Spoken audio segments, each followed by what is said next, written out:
Você já se perguntou o que é retrofit? Uma tendência que muitos arquitetos e designers estão utilizando, fica a dúvida na cabeça: que diabo é retrofit? Assiste o vídeo que eu vou te explicar.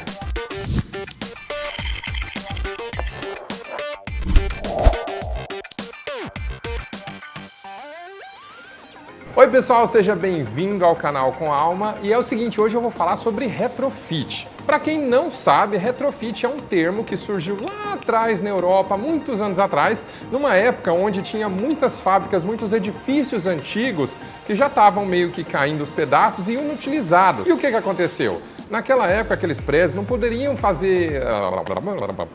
Naquela época, esses prédios não poderiam ser demolidos até por questões fiscais, por questões de legislação, e por isso tinha que se tomar algum tipo de atitude para conseguir reformar esses prédios e, é claro, manter a história dessas cidades. E é aí que surge o retrofit. Retrofit é muito mais do que uma simples reforma. É a partir desse sistema que você consegue modificar, atualizar a edificação, trocar fiação, mantendo a história desse prédio. Eu estou tentando explicar isso de uma maneira bem simples, até porque eu sou mais simples para explicar, para você de casa não ter dúvida do que é. Quando alguém falar, vou fazer um retrofit da minha casa, porque os arquitetos de hoje todos usam retrofit, porque é uma palavra bonita, é uma palavra atual, mas na verdade retrofit veio lá antigo, então quer dizer, ele indica aquele sistema onde você reforma o edifício, mantendo a história dele. Então você atualiza materiais, você restaura revestimentos antigos, mantendo o patrimônio antigo, que muitas vezes é até tombado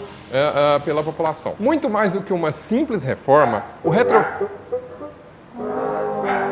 Cala a boca!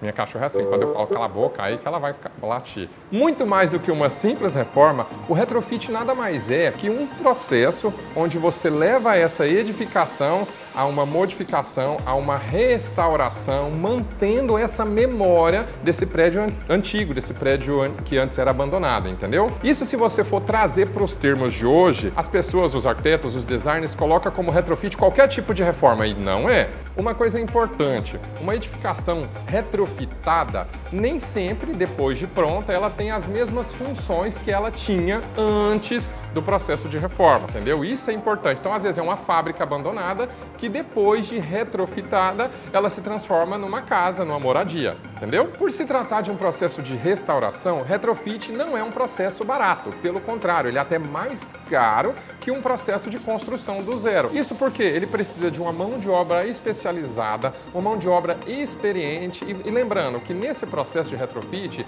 a gente geralmente troca instalações elétricas antigas, a gente troca, às vezes, até o reboco antigo para modernizar, colocar um reboco mais atual, um revestimento mais atual. O processo de restauração em si ele é mais caro que de construção, tá bom? E por último, lembrando que o retrofit não existe só nas edificações, existe também de uma forma geral nas cidades, que é o retrofit urbano, que consiste na gente estar reformando, modernizando essas áreas urbanas, como praças, ruas antigas, monumentos históricos, tudo isso também é um retrofit de alguma forma. Então, pessoal, essa é a dica para você que queria saber o que é retrofit, esse termo super atual, tá bom? Se você gostou, dá um like aí, segue. Gente, ó, tá caindo os likes. Por favor, curte aí, compartilhe, ó, e clica no sininho, tá bom? Já se inscreveu na página? Ah, não, pelo amor de Deus, se inscreve aí. Semana que vem a gente tá com mais uma matéria fantástica. Até lá, fica com Deus.